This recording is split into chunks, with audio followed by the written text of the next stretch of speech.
The Maytag washer shuddered to a halt just as Captain Elena Vasquez heard the first explosion.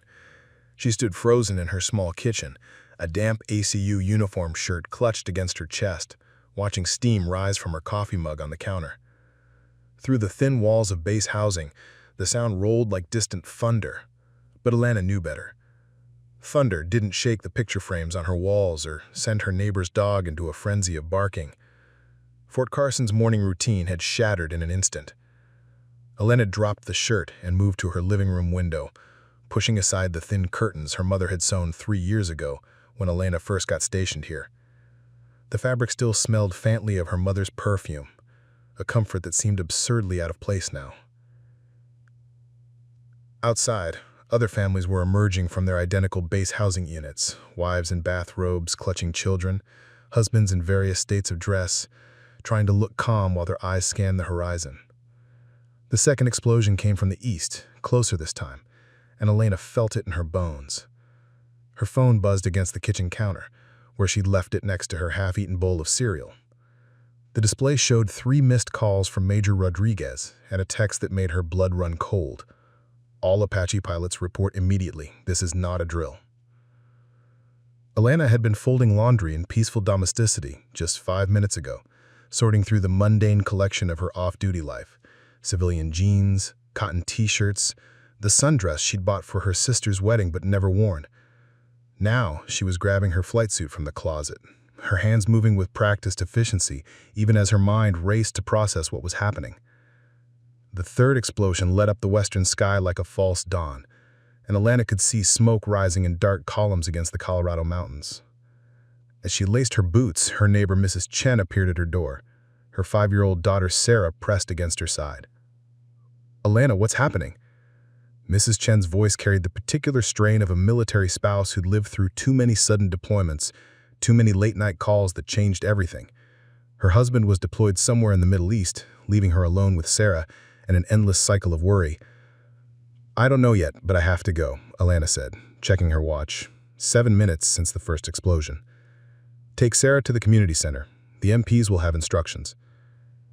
Sarah looked up at Elena with wide eyes, clutching a stuffed helicopter Elena had given her last Christmas.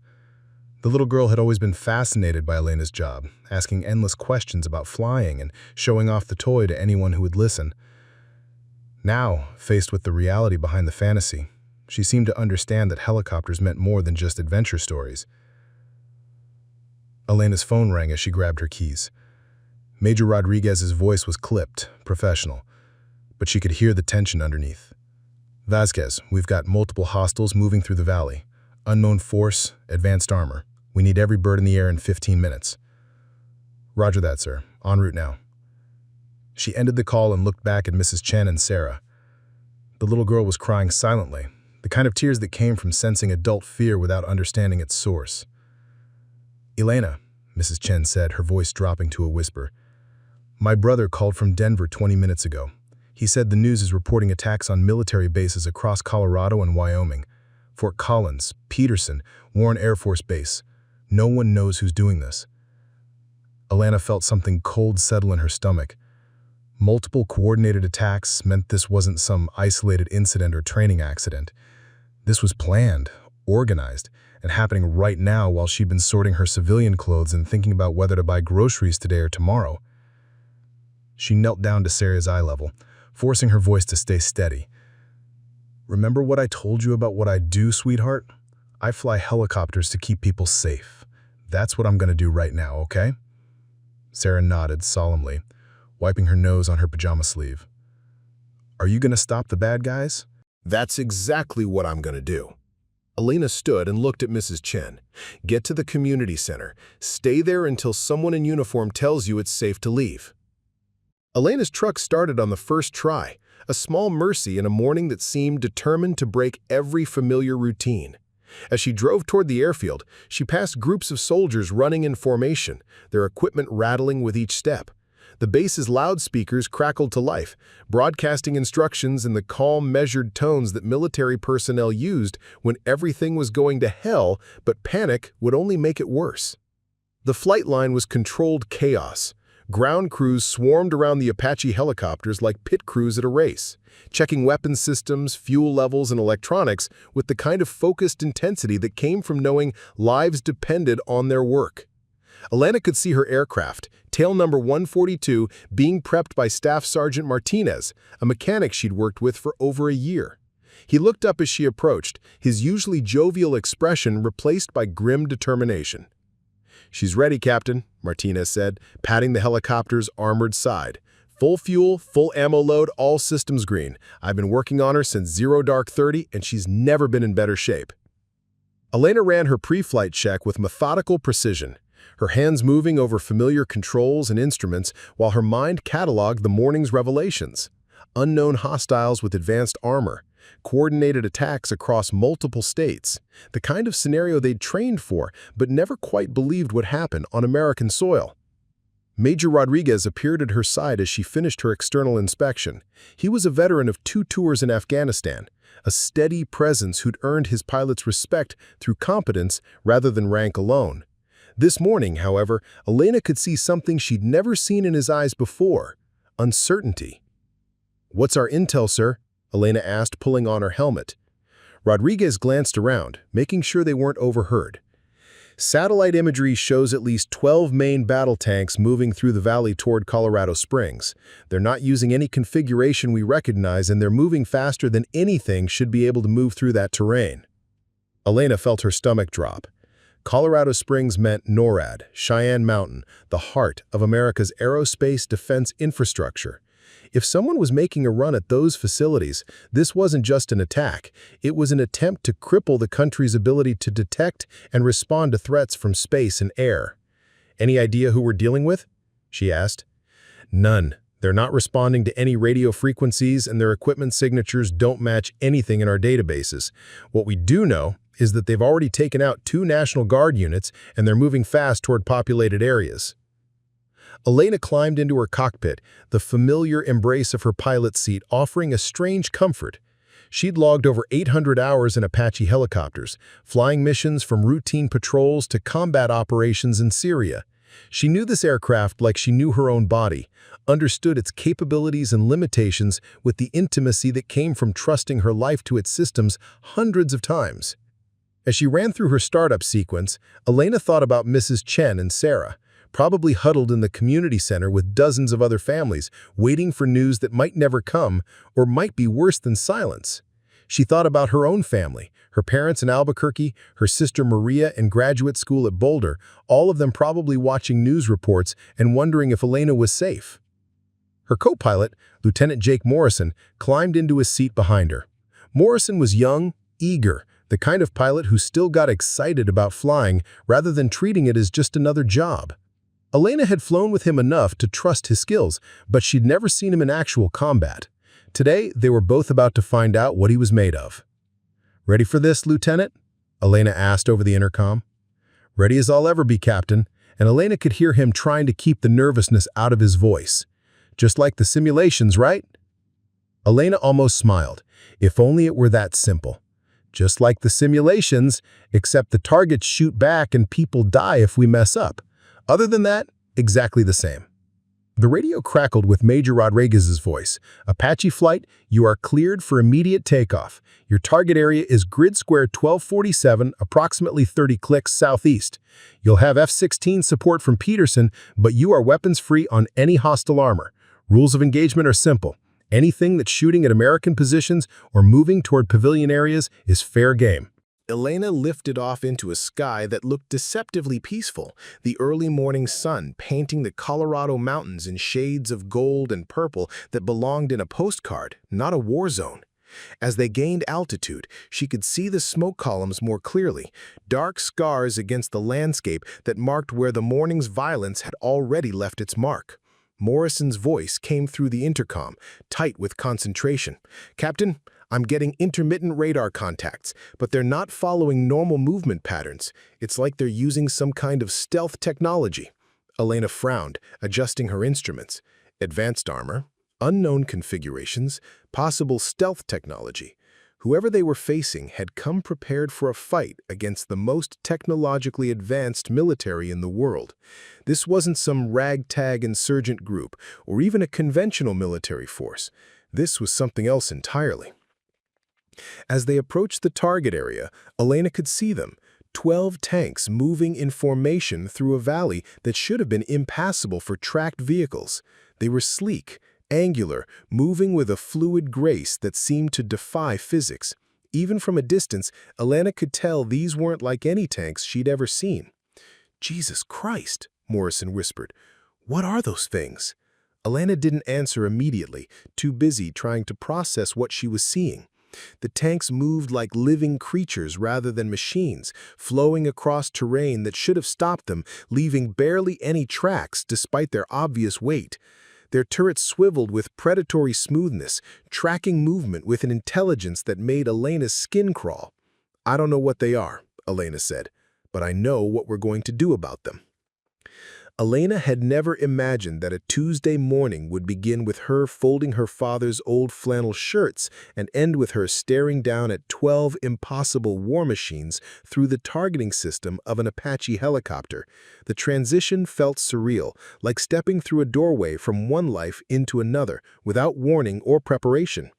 3 hours earlier, she had been living the quiet routine of an off-duty pilot on a peaceful military base. Her alarm hadn't even gone off yet when she had awakened naturally at 0530 hours, her internal clock still set to military precision even on her days off. She'd padded to the kitchen in bare feet and an oversized t-shirt, started the coffee maker, and opened the blinds to let in the early Colorado sunlight.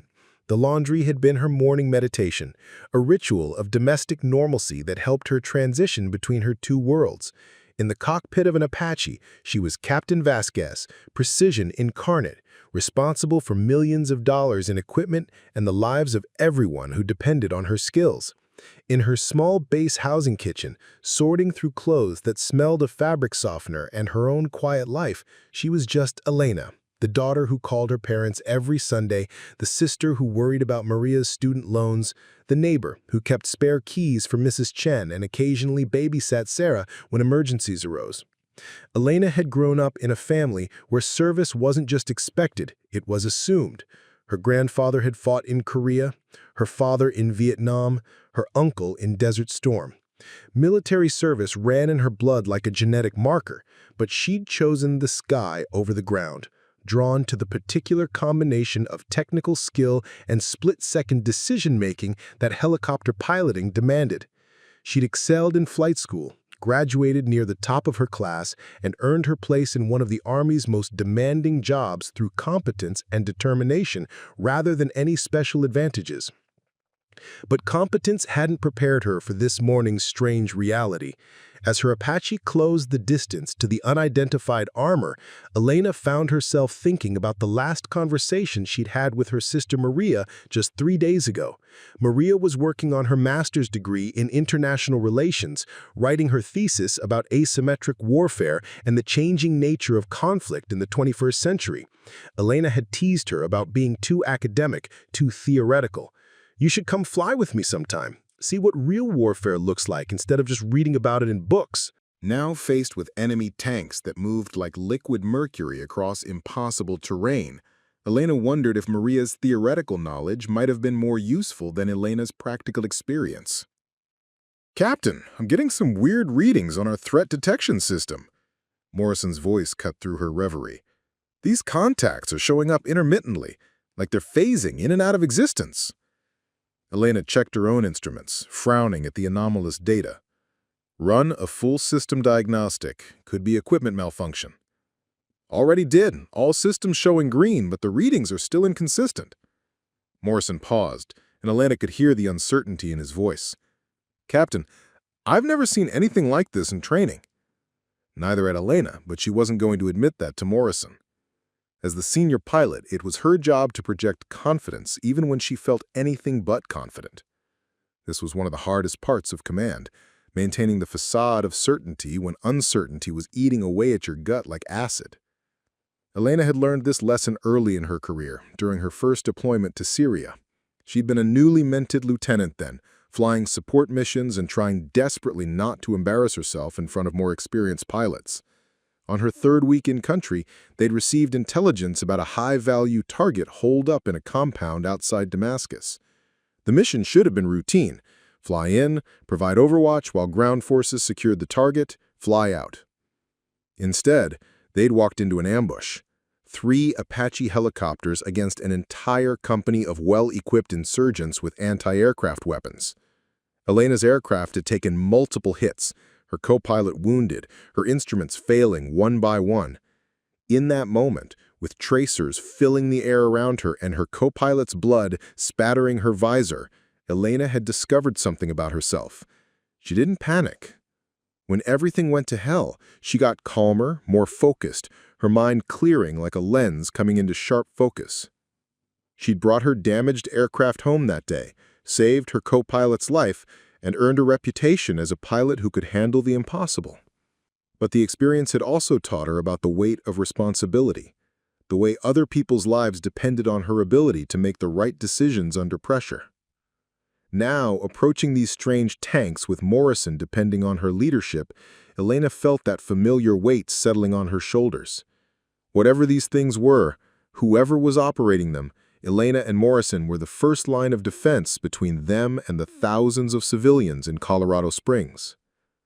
"Contact Major Rodriguez. Ask for updated intelligence on these targets. I want to know everything we can find out before we engage." While Morrison worked the radio, Elena studied the enemy formation through her targeting system. The tanks were maintaining perfect spacing, moving with a coordination that suggested either highly trained crews or some kind of automated control system. They weren't following any tactical doctrine she recognized. No lead elements, no flanking maneuvers, just 12 identical vehicles moving in a perfect geometric formation toward populated areas. Elena had studied every major tank design in the world during her training, from American M1 Abrams to Russian T-90s to Chinese Type 99s. These didn't match any known configuration. They were sleeker than conventional tanks, with angles that seemed to deflect radar and sensors. Their movement was too fluid, too fast for tracked vehicles, but Elena couldn't see any wheels or other propulsion system. "Captain, Major Rodriguez says intelligence is minimal. No national intelligence assets have been able to identify the origin or capabilities of these vehicles. We're operating blind." Elena felt a chill that had nothing to do with altitude or morning air. Operating blind was every pilot's nightmare, engaging targets without understanding their capabilities or intentions. But sometimes you had to act on incomplete information, make decisions based on judgment rather than data. "Morrison, I need you to stay sharp and follow my lead," Elena said. "We're going to make a pass and gather as much intelligence as we can before we engage. I want detailed recordings of everything, their movement patterns, their response to our presence, any electronic emissions." "Roger that, Captain." As they approached the target area, Elena found herself thinking about her conversation with Mrs. Chen earlier that morning. The fear in the woman's eyes, the way she'd held Sarah protectively against her side, the unspoken plea for Elena to make everything okay again. Elena had seen that look before, in the faces of civilians in war zones who looked to American military personnel as their only hope for safety. Elena had joined the military partly out of family tradition, but mostly out of a genuine desire to serve something larger than herself. She believed in protecting people who couldn't protect themselves, in standing between chaos and order, in being the kind of person others could count on when everything went wrong. These beliefs had sustained her through years of training, through dangerous deployments, through the daily grind of military life that could wear down even the most dedicated service member. But belief was easier when the enemy was clearly defined, when you understood the rules of engagement, when you knew what victory looked like. This morning, Elena was operating in a gray area where none of those certainties applied. "Captain, they've changed course. They're moving directly toward Colorado Springs now. Estimated time to reach the outskirts is 40 minutes at their current speed." 40 minutes. Elena did the math in her head. thousands of civilians, schools and hospitals and shopping centers, all directly in the path of 12 unknown war machines whose capabilities and intentions remained a mystery. Whatever else was uncertain about the situation, Elena knew with absolute clarity that she couldn't let those tanks reach civilian areas. Morrison, prep weapon systems. We're going to engage. Rules of engagement, Captain? Elena hesitated for a moment, thinking about the complexity of command decisions, about the difference between training scenarios and real-world consequences. In training, you had clear objectives and known parameters. In reality, you had to make life-and-death decisions based on incomplete information and hope you were right. Anything that continues moving toward civilian areas after we challenge them is hostile, Elena said. We'll give them one chance to change course. After that, we stop them. Elena brought their Apache into attack position, the familiar weight of the controls in her hands grounding her in practiced routine.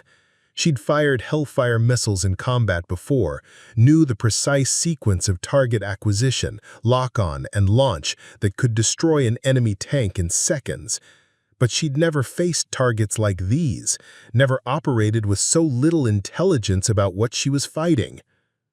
Unknown armored vehicles, this is United States Army Aviation. You are approaching restricted airspace and civilian areas. Alter your course immediately or you will be engaged. Elena waited for a response, hoping against hope that whoever was controlling these machines would respond to reason, would turn away from Colorado Springs and give them all a chance to figure out what was happening without additional bloodshed. The tanks continued moving, their formation unchanged, their speed constant. No radio response, no alteration in course, no indication that they had even registered Elena's challenge. They're not responding, Morrison said, unnecessarily. Elena could see Colorado Springs in the distance, a sprawling city of nearly 500,000 people going about their morning routines, completely unaware that 12 impossible war machines were bearing down on them with unknown intentions and capabilities.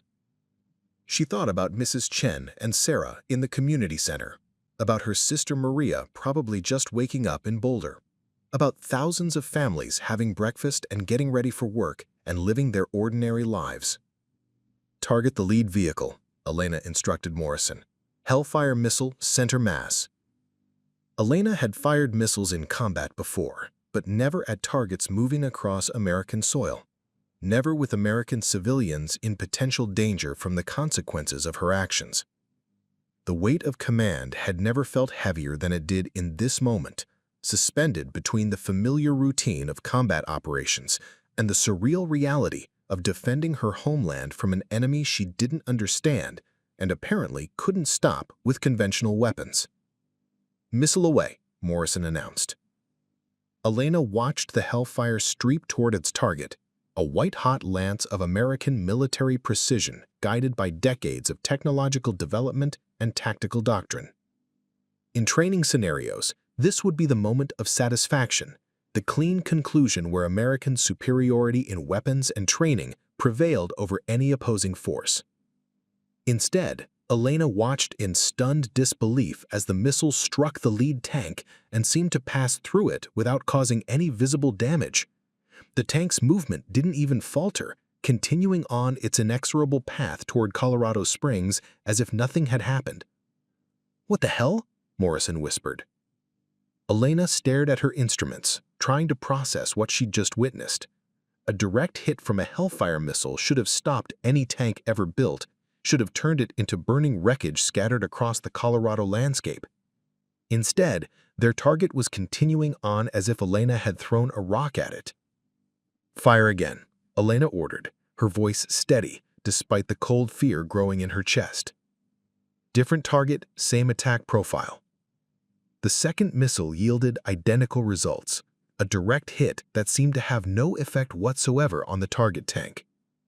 Elena felt something fundamental shift in her understanding of the situation. These weren't just unknown tanks with unusual capabilities. These were something else entirely, something that challenged her basic assumptions about physics, about warfare, about the nature of reality itself. "Captain, what do we do now?" Morrison asked, and Elena could hear the edge of panic beginning to creep into his voice. Elena looked down at the 12 impossible machines continuing their advance toward Colorado Springs, toward 500,000 innocent people who were counting on her to protect them from a threat she didn't understand and apparently couldn't stop with conventional weapons. She thought about her training, her experience, her responsibility to find a way to complete the mission regardless of unexpected circumstances. "We figure out another way," Elena said, turning their Apache to make another pass at the enemy formation. "These things have to have a weakness. We just need to find it." Elena circled the formation of impossible tanks, her mind racing through every tactical scenario she'd ever studied, every weapon system she'd ever trained on, every piece of technology that might give her an edge against an enemy that seemed to defy the basic laws of physics, about warfare, about the nature of reality itself. "Captain, I'm detecting some kind of energy signature from the tanks. It's not showing up on our conventional sensors, but I'm getting intermittent readings on the electromagnetic spectrum analyzer." Elena checked her own instruments, noting the anomalous readings Morrison had identified. Whatever technology these tanks were using, it was operating on principles that her Apache's sensors weren't designed to detect or counter. She'd fought enemies with advanced technology before: Russian-made surface-to-air missiles, Chinese electronic warfare systems, improvised explosive devices built from sophisticated components. But this was different. This was like fighting an enemy from the future. "Morrison, get on the radio to Peterson Air Force Base. Tell them we need immediate support from any F-16s they can spare, and see if they have any intelligence on unconventional weapons systems or experimental technology that might explain what we're dealing with." While Morrison worked the radio, Elena made another pass at the enemy formation, this time flying lower and faster, trying to provoke some kind of response that might reveal their capabilities or intentions. The tanks ignored her completely, their turrets not even tracking her movement, as if her Apache posed no threat worth acknowledging. The radio crackled with Major Rodriguez's voice. "Apache 2-1, be advised we have reports of similar armored formations approaching Denver and Cheyenne. Total count is now over 40 vehicles, all moving toward major population centers." Elena felt her blood run cold. 40 tanks! If 12 were enough to threaten Colorado Springs, 40 could devastate the entire region. This wasn't just an isolated incident or a probing attack. This was a coordinated assault on the American heartland using technology that made conventional military responses seem inadequate. "Sir, our Hellfire missiles are having no effect on these targets. Direct hits are not producing any visible damage. We need alternative weapons or tactical options." "Copy that, 2-1. We're scrambling every available aircraft and requesting immediate support from NORAD and the Pentagon. Hold position and continue gathering intelligence. Do not let those tanks reach civilian areas." "Jesus Christ," Morrison whispered. "They're not entirely solid. They're like ghosts." Elena's mind reeled as she tried to process what she was seeing. Tanks that could phase through solid matter, weapons that passed through them without effect, movement patterns that defied conventional physics. Whatever they were fighting, it wasn't from any earthly military force. The radio crackled again, this time with a different voice. Colonel Sarah Martinez from NORAD headquarters. "All aircraft in the Colorado Theater, be advised we are tracking multiple unidentified objects in low Earth orbit. These objects appeared simultaneously with the ground assault and do not match any known satellite or spacecraft configurations." Elena felt a chill that went beyond fear into something approaching existential terror. Unidentified objects in orbit, impossible tanks on the ground, coordinated attacks across multiple states. The pieces of a puzzle were clicking into place, forming a picture that challenged everything Elena thought she knew about the world. "Morrison, switch to encrypted communications. I want everything we're seeing and recording transmitted directly to NORAD. Someone needs to have a complete record of this." As Elena maneuvered for another intelligence gathering pass, she noticed something she'd missed before. The tanks weren't just moving in formation, they were moving in a pattern, a complex geometric arrangement that seemed to shift and change as they advanced. It was almost like a dance or a ritual, or some kind of systematic procedure being carried out with mechanical precision. "Captain, I'm picking up low-frequency transmissions from the tank formation. It's not voice communications, but there's definitely some kind of signal passing between them. Can you isolate the frequency?" "Working on it. Got it. It's around 14.7 Hz, very low frequency, almost subsonic."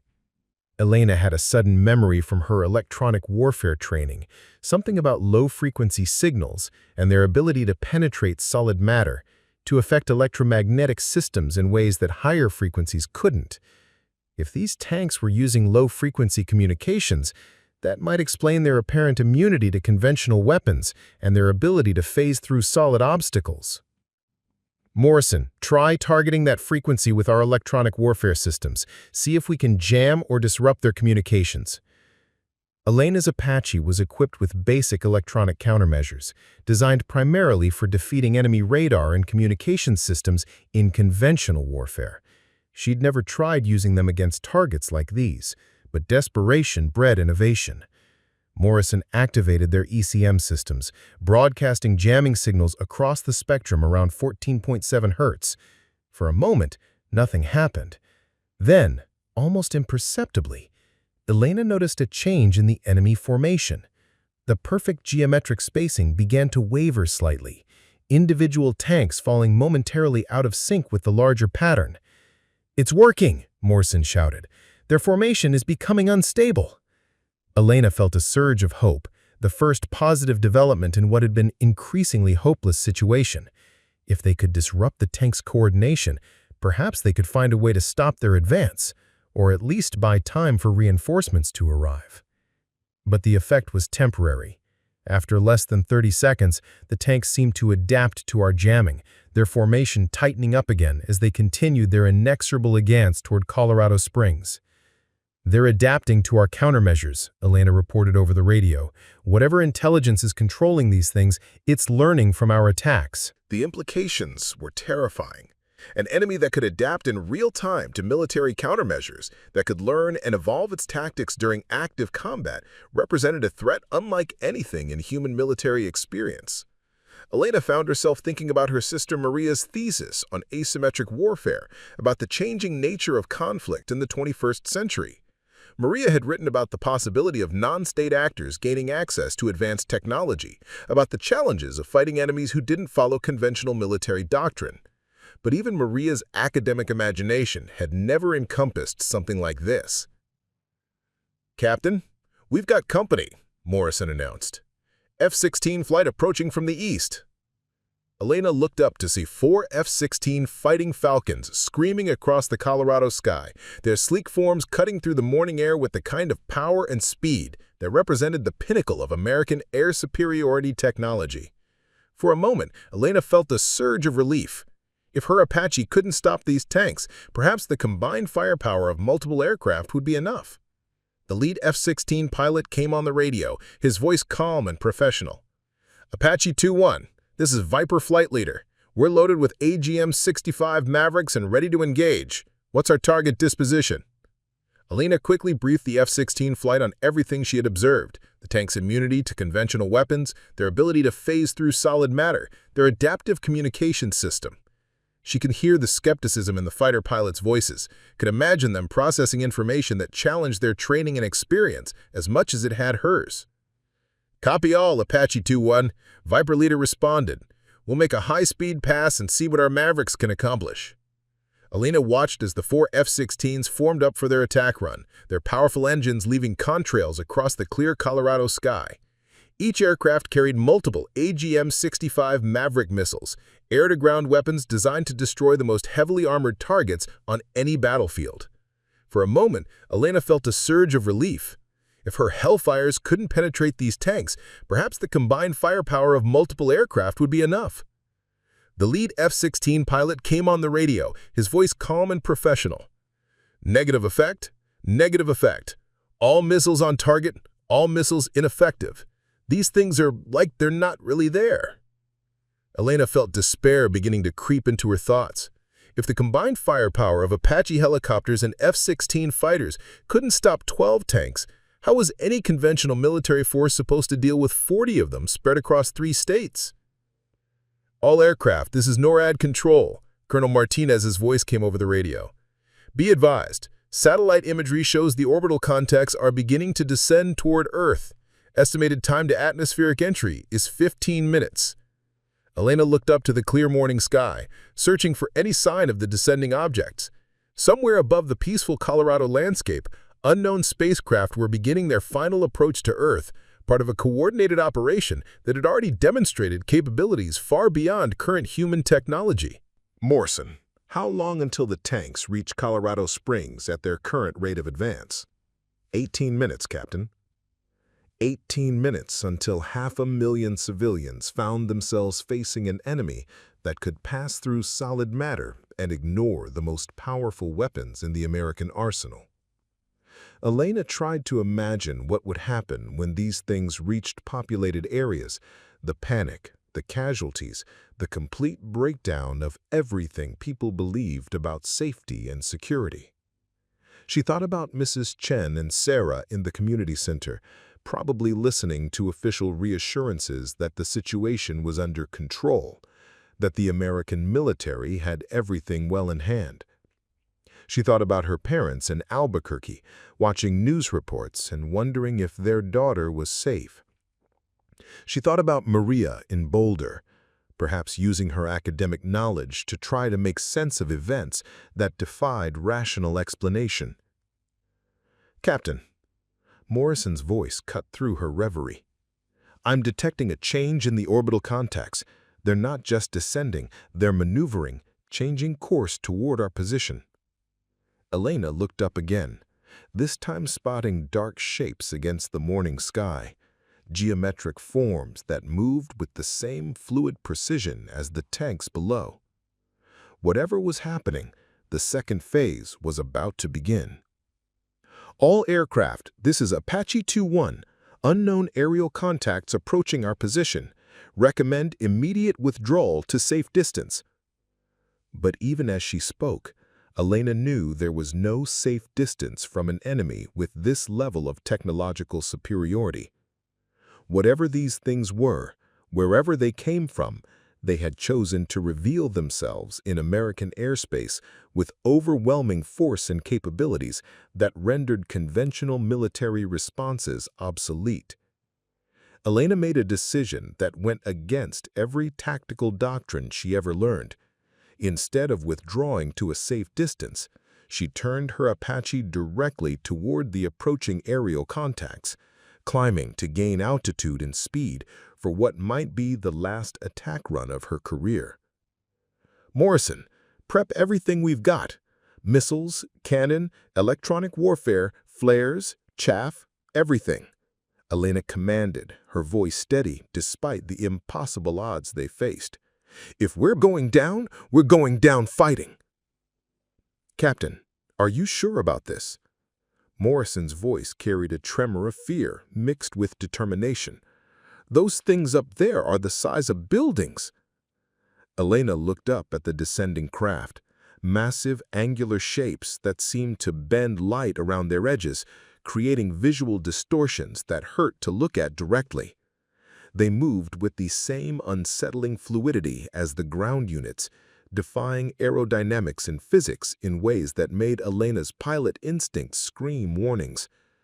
"I'm sure," Elena replied, although she wasn't sure of anything except that running away felt worse than fighting an impossible enemy. Someone needs to test their capabilities, gather intelligence for the next wave of defenders. That someone is us. As they climbed toward the descending craft, Elena found herself thinking about a conversation she'd had with her father 5 years ago, shortly after she'd graduated from flight school. They'd been sitting on his back porch in Albuquerque, drinking beer and watching the sunset paint the Sandia Mountains in shades of gold and red. "Mija," he'd said, using the childhood nickname that always made her feel like she was 10 years old again. There's gonna come a time when you have to choose between what's safe and what's right. When that time comes, I hope I raised you to choose right." Elena hadn't understood what he meant then. She was young, confident in the clarity of military doctrine and the certainty of American technological superiority. The world had seemed like a place where right and wrong were clearly defined, where good people with superior training and equipment always prevailed against those who threatened innocent civilians. Now, climbing toward alien spacecraft in a helicopter whose weapons had already proven useless against their technology, Elena finally understood what her father had been trying to tell her. Sometimes, choosing right meant accepting that you probably wouldn't survive to see the outcome of your choice. "Contact! Contact!" Morrison shouted over the intercom. "Multiple bogies, breaking formation, moving to intercept." Elena counted at least 8 of the craft peeling away from the main formation, their movement patterns coordinated with the same precision she'd observed in the ground units. They were graceful, almost beautiful in their alien geometry, but Elena could sense the predatory intelligence behind their movements. "Viper Flight, this is Apache 2-1, Elena broadcast. "We are engaging the aerial contact. Recommend you provide support from maximum standoff distance." "Negative, Apache 2-1, came Viper Leader's reply. "We're not leaving you alone up there." Elena felt a surge of gratitude for the F-16 pilot's courage, even as she worried about their chances against an enemy that had already proven immune to conventional weapons. The 4 fighters formed up in attack formation, their sleek forms dwarfed by the massive alien craft, but radiating the kind of deadly competence that had made American air power feared around the world. "All units, weapons free," Elena announced. "Engage at will." Elena's first Hellfire missile streaked toward the nearest craft, its guidance system locking onto the target's massive hull with mechanical precision. She watched the missile's trajectory, hoping against experience that somehow this target would prove vulnerable where the ground units had not. The missile struck home, its warhead detonating in a brilliant flash of light at explosive force. For a moment, Elena thought she saw the craft waver, its smooth movement becoming slightly erratic. Then the light faded, and the craft continued on its course, apparently undamaged, but somehow different, as if Elena's attack had drawn its attention rather than harmed it. The craft's response was immediate and terrifying. A beam of coherent energy lanced out from somewhere on its hull, striking Elena's Apache with surgical precision. Elena felt the helicopter shudder under the impact, alarms blaring as multiple systems went offline simultaneously. "Hydraulics failing," Morrison shouted over the cacophony of warning signals. "Engine temperature spiking, avionics package is down." Elena fought with the controls as her Apache began to lose altitude, the familiar responsiveness of her aircraft replaced by the sluggish handling of a machine pushed beyond its operational limits. She could taste copper in her mouth, realized she'd bitten her tongue when the energy beam struck them. Around her, the F-16s were engaging the other craft with everything they had, their 20mm cannons stitching lines of tracers across the morning sky, while Maverick missiles left contrails like deadly fireworks. Elena could see some of their attacks finding targets, explosions blooming against alien hulls, but the craft continued their coordinated advance as if the American firepower was nothing more than an inconvenience. "Apache 2-1, you're going down," Viper Leader's voice crackled through Elena's damaged radio. "Do you need assistance?" Elena looked at her instruments, seeing red lights across every major system. Her Apache was dying around her, victim of technology that could disable military aircraft with the precision of a surgeon's scalpel. But they were still airborne, still fighting, still gathering intelligence that might prove crucial for future engagements. "Negative, Viper Leader," Elena replied, wrestling with controls that responded like molasses. "Continue your attack. We're still in the fight." Elena brought her crippled Apache around for another pass, using her emergency power systems to target the same craft that had disabled her. If she was going down, she wanted to take as much data as possible with her, wanted to test every weapon and countermeasure in her arsenal against an enemy that represented humanity's first contact with a superior civilization. "Morrison, activate the emergency beacon," Elena instructed. "Make sure all our sensor data gets transmitted back to base." "Already done, Captain," Morrison replied, his voice tight with concentration as he worked to keep their failing systems online. "But Captain, I'm reading something strange from that craft we hit. It's not just undamaged, it's changing. Elena looked through her targeting system at the alien craft, now noticing subtle alterations in its configuration. What had been smooth, angular surfaces were developing new protrusions, additional geometric complexity that hadn't been there before her missile strike. It was as if her attack had triggered some kind of evolutionary response, causing the craft to adapt and improve its defenses in real time. "They're learning," Elena breathed, the implications hitting her like a physical blow.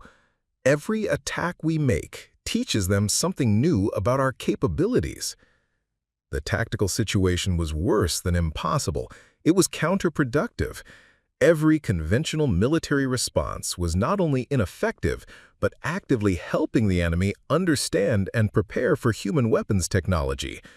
Elena found herself thinking about asymmetric warfare again, about the need to find unconventional solutions to unconventional problems.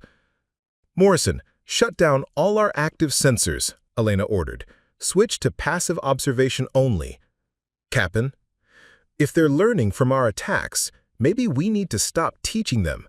Maybe we need to try something completely different." Elena let her Apache fall into a controlled descent, powering down systems and reducing their electromagnetic signature to almost nothing. Instead of engaging the alien craft, she would observe them, study their behavior and capabilities without revealing more about human technology than she'd already given away.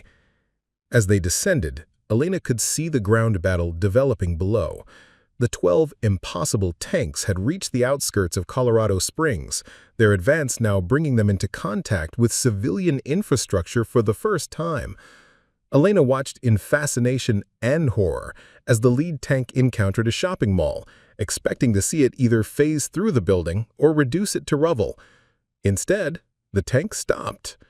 For the first time since Elena had been observing them, the enemy ground units had encountered something that affected their movement. The tank sat motionless for nearly 30 seconds, its turret rotating slowly as if scanning the area, before beginning to move around the building rather than through it. "Morrison, are you seeing this?" "Copy that, Captain. They stopped for civilian infrastructure. They're avoiding damage to non-military targets." Elena felt a spark of hope, the first positive intelligence she'd gathered since this nightmare began. Whatever these things were, wherever they came from, they operated under some kind of rules of engagement that prioritized avoiding civilian casualties. This was the first indication that they might be rational actors rather than simply destructive forces. "Get on the radio to Major Rodriguez," Elena instructed. "Tell him the enemy is avoiding damage to civilian areas.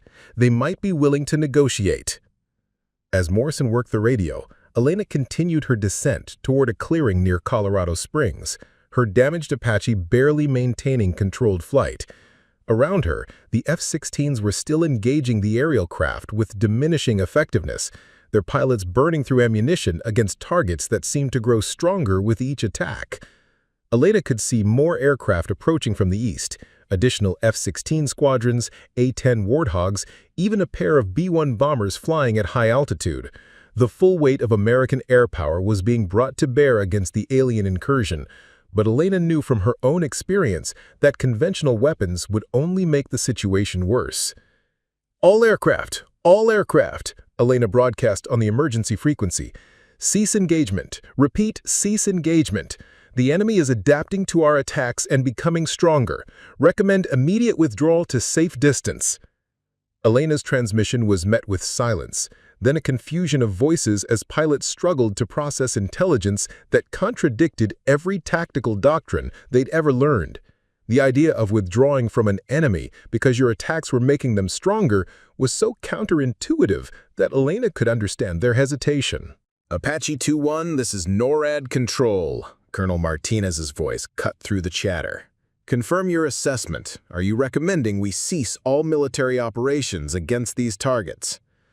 Elena looked up at the alien craft, now clearly visible against the blue Colorado sky, their forms more complex and threatening than they'd been when the engagement began.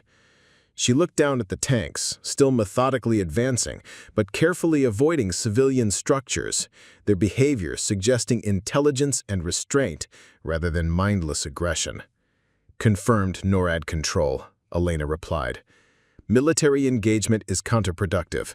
Recommend immediate ceasefire and attempt to establish communication.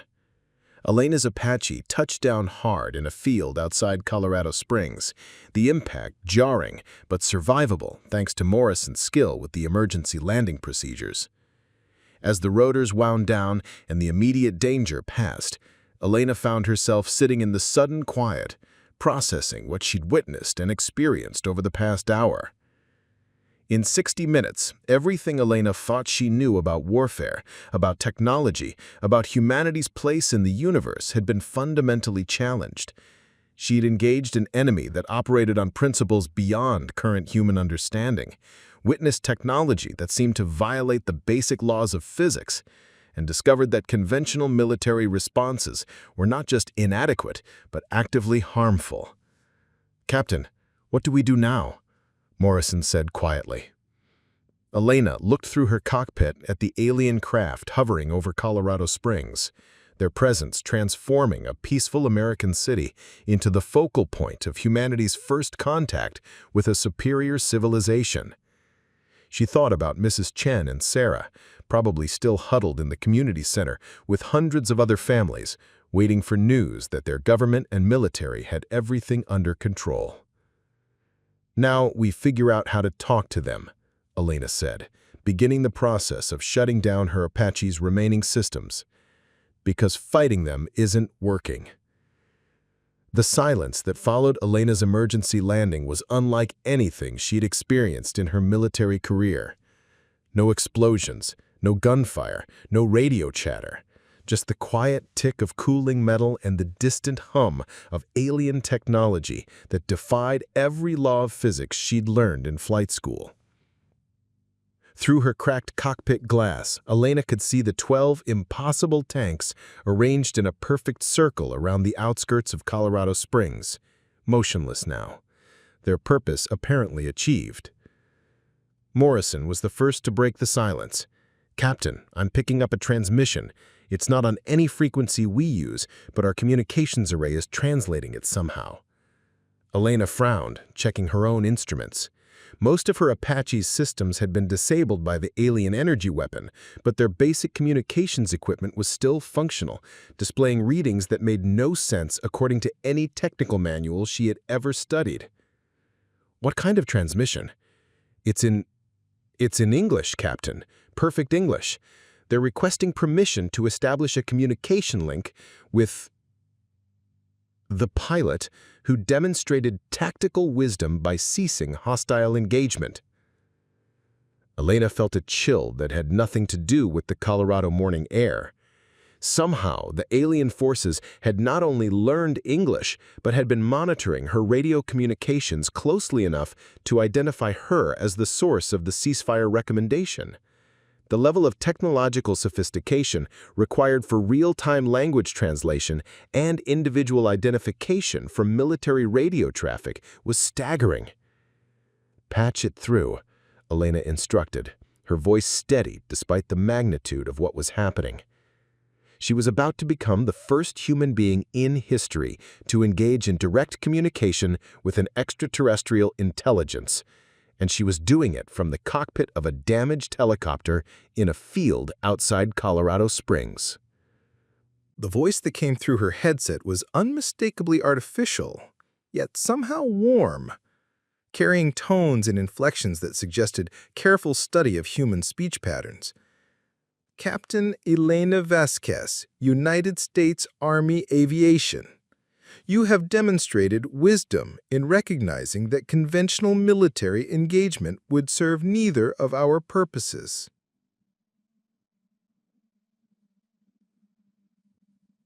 Elena felt a surge of anger despite the danger of their situation. "You could have killed thousands of people. You terrified families, disrupted civilian life, and forced military personnel to make life-and-death decisions based on incomplete information." "Yes," the alien voice acknowledged without apparent emotion. "And your response to those stresses revealed much about your character. Lesser species typically respond to superior force with escalating aggression, continuing attacks even when they prove ineffective, prioritizing pride over pragmatism. You chose differently.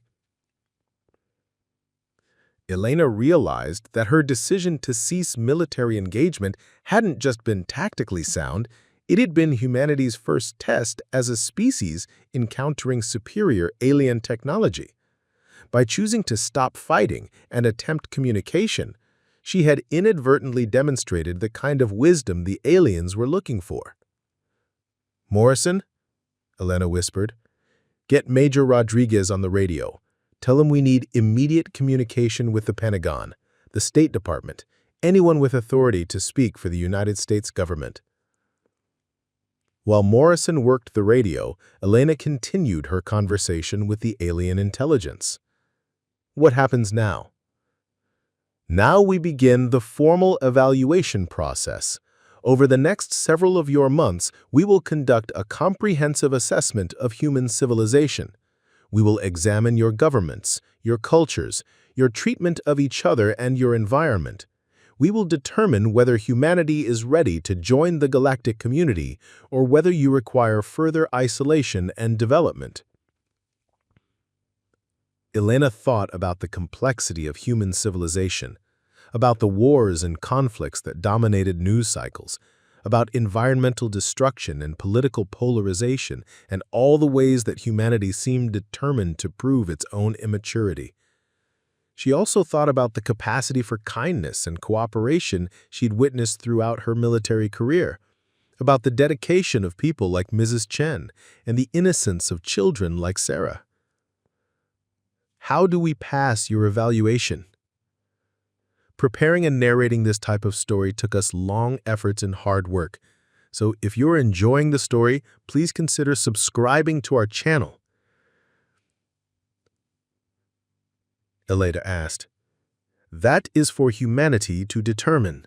We will not guide your choices or provide specific requirements. The evaluation must reflect your true nature, not your ability to perform for alien observers. However, we will say this: species that prioritize cooperation over competition, wisdom over aggression, and long-term survival over short-term advantage typically fare better in our assessments. Elena's radio crackled with Major Rodriguez's voice. Apache 2-1, we have the President on the line. The Secretary of Defense, the Joint Chiefs, and the UN Security Council are all requesting immediate briefings on your contact with these entities. Elena felt the weight of history settling on her shoulders.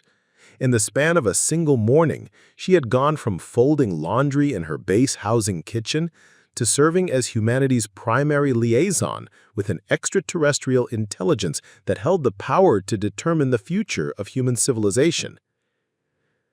Tell them I'll provide a full briefing as soon as possible, but right now I'm still gathering intelligence on our visitors' capabilities and intentions. Elena returned her attention to the alien intelligence. Can you tell me anything about the other locations where your forces have appeared? Denver, Cheyenne, the attacks on other military bases? Those operations are complete. We have gathered sufficient data about your military capabilities and response protocols. The forces at those locations are withdrawing to orbital positions. Only the units here in Colorado Springs will remain for extended observation during the evaluation period. Elena looked through her cockpit at the 12 alien tanks still arranged in their perfect circle around the city. The idea that these impossible machines would be sitting outside Colorado Springs for months, visible reminders of humanity's first contact with alien intelligence, would fundamentally change life not just for the local population, but for the entire world. The people in the city, Elena said, they're terrified. Families are hiding in shelters. Children are crying. Everyone thinks they're about to die. Can you do something to reassure them? There was a pause in the transmission, as if the alien intelligence was consulting with others or processing Elena's request through some kind of decision-making protocol. When the voice returned, it carried a slightly different tone, perhaps something approaching what humans might recognize as empathy. We understand that our presence creates fear among your population. This is unfortunate but unavoidable. However, we can offer some reassurance. Our forces are programmed with strict protocols regarding civilian safety. We will not harm non-combatants, will not damage civilian infrastructure, and will not interfere with normal human activities unless they pose a threat to our evaluation process. Elena felt a small measure of relief. At least Mrs. Chen and Sarah would be safe, along with the thousands of other families currently huddled in shelters and community centers across Colorado Springs. "What about our military forces?" Elena asked. "You've demonstrated that our weapons are ineffective against your technology. Are you going to disarm us?" "That will not be necessary. Your weapons pose no threat to our systems, and we understand that the presence of military forces provides psychological comfort to human populations. Your personnel may continue their normal activities, but we ask that they refrain from attempting to attack our units or interfere with our observation activities." Elena heard the underlying message. Humanity's most advanced military technology was so primitive compared to alien capabilities that it wasn't even worth confiscating. The aliens viewed human weapons the way humans might view stone tools. Interesting from an anthropological perspective, but hardly threatening. Morrison tapped Elena on the shoulder and pointed to the eastern horizon. Elena could see aircraft approaching, several helicopters and what looked like a convoy of ground vehicles. The American military was beginning to establish a formal response to the alien presence, even if that response would be more diplomatic than military. "We have additional personnel approaching," Elena informed the alien intelligence. "Military and civilian officials who will want to establish formal communications with your forces. We are aware of their approach. We will extend communications protocols to appropriate representatives of your government and military leadership. However, Captain Vasquez, you have demonstrated the kind of judgment and wisdom that we value in species evaluation processes. We would like you to serve as a primary liaison during our assessment period." Elena felt a mixture of honor and terror at the proposal. Being selected as humanity's liaison to an alien intelligence was the kind of responsibility that went far beyond anything she'd been trained for. The kind of role that would define her life and possibly the future of human civilization. "I'm just a helicopter pilot. Shouldn't you be talking to diplomats, scientists, world leaders?" "We will speak with all of those individuals in due time, but our observations indicate that species' true nature is often better revealed through the actions of individual members under stress than through the formal statements of their leaders. Your decisions this morning provide valuable insight into human character." Elena thought about her father's words about choosing between what was safe and what was right. She thought about Mrs. Chen and Sarah, about her sister Maria, about the thousands of other families currently huddled in shelters and community centers across Colorado Springs. Military personnel and millions of civilians whose futures might depend on how well she could represent the best aspects of humanity to alien judges. "I'll do my best," Elena said, though she wondered if her best would be anywhere near good enough for a challenge of this magnitude. "That is all any individual can do, and often it is sufficient," the alien voice replied. "We will establish a permanent communications link with your headquarters and provide regular updates on our evaluation process. We ask for patience from your population and cooperation from your leaders." Elena could see the approaching convoy more clearly now. Military vehicles, satellite trucks from news organizations, and what looked like a mobile command center.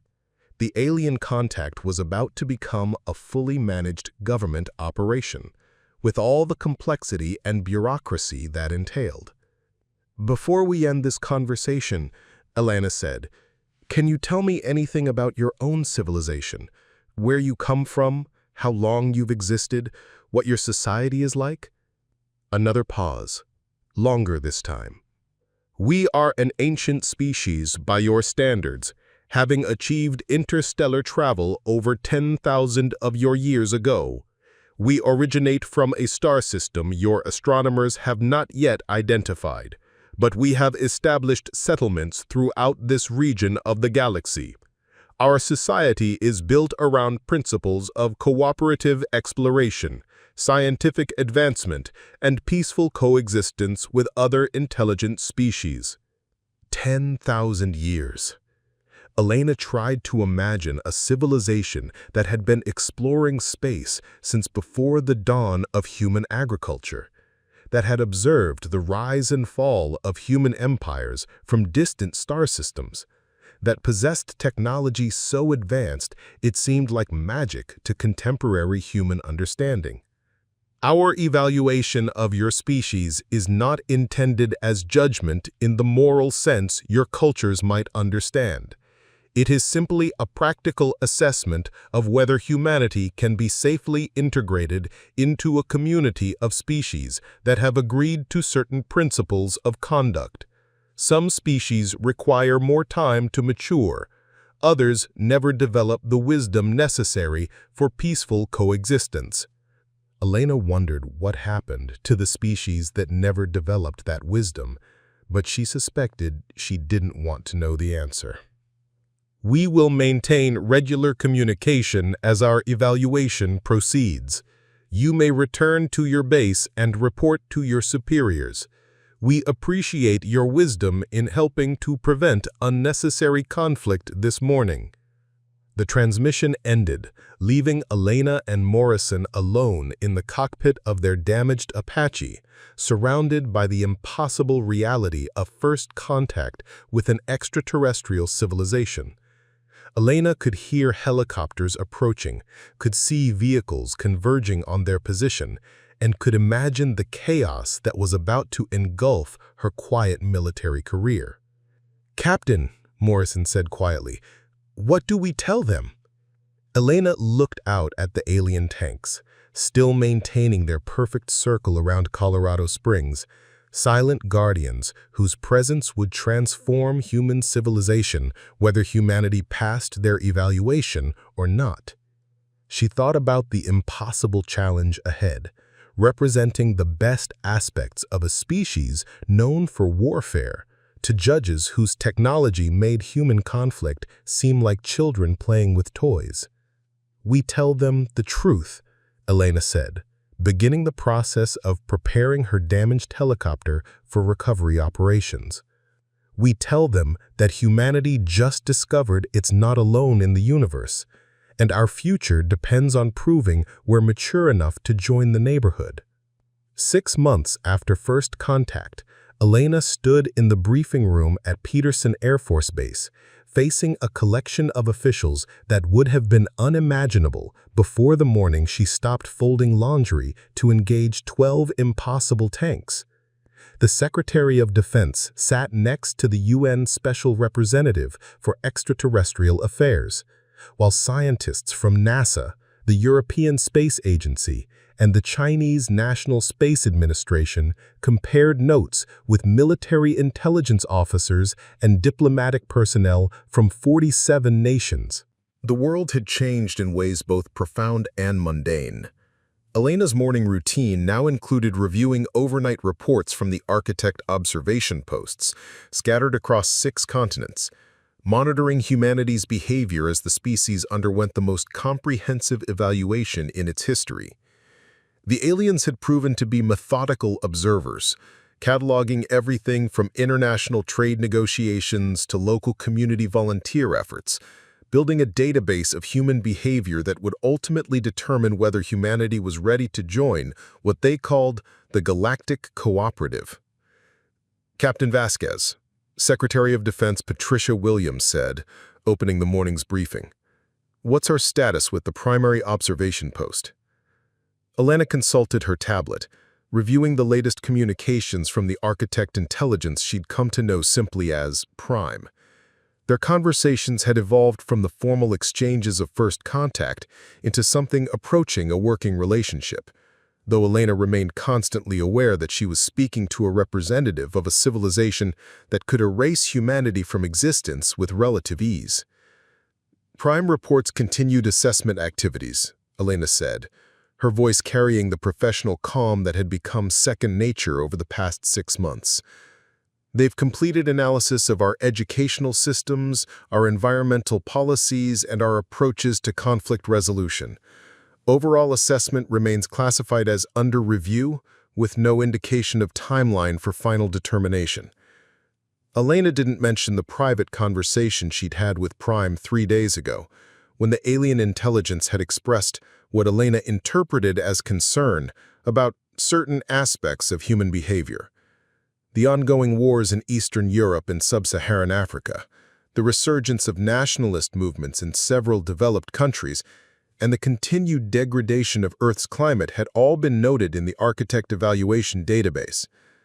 Dr. Sarah Chen, the UN's chief xenobiologist, and no relation to Elena's neighbor despite the shared surname, raised her hand. "Captain, have the architects provided any additional information about the other species in the Galactic Cooperative? Understanding their criteria might help us prepare for the evaluation outcome." Elena nodded, pulling up files that had become grimly familiar over the past months. Prime has shared limited information about 17 species currently in the cooperative.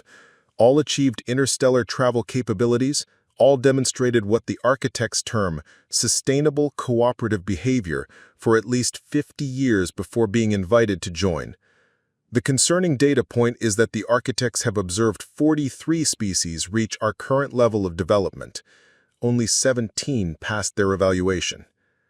The briefing room fell silent as the implications sank in. Elena had done the math herself weeks ago, calculating humanity's chances based on historical data from alien observations. A 60% failure rate among species similar to humanity was not encouraging, particularly when the consequences of failure were permanent quarantine or worse. General Marcus Thompson, chairman of the Joint Chiefs, leaned forward. "What happened to the 26 species that didn't make the cut?" Elena hesitated, remembering Prime's clinical description of civilizations that had been deemed too aggressive or too self-destructive to safely join the galactic community. 13 destroyed themselves through warfare or environmental collapse before the evaluation period ended.